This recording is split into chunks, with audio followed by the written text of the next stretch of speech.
السلام علیکم ورحمۃ اللہ وبرکاتہ۔ نماز میں خشوع خضوع پیدا کرنے کا طریقہ کیا ہے؟ نماز میں خشوع خضوع پیدا کرنے کا طریقہ یہ ہے کہ آدمی نماز شروع کرنے سے ایک آدھ منٹ پہلے اپنا ذہن حاضر کر لے اور اس بات کا استحضار کر لے کہ وہ اپنے مالک حقیقی اللہ رب العزت کے سامنے کھڑے ہو کر نماز پڑھنے جا رہا ہے۔ اس کے بعد نماز میں جو کچھ اعمال کرے یا زبان سے قرات کرے تو وہ مکمل توجہ سے ادا کرے اور پڑھے،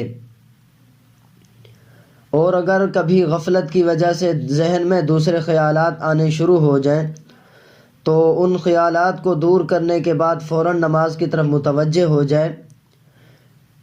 شروع میں تو یہ کام دشوار ہوگا، لیکن آہستہ آہستہ کچھ عرصہ میں انشاءاللہ نماز میں خشوع اور خضوع کی کیفیت پیدا ہو جائے گی۔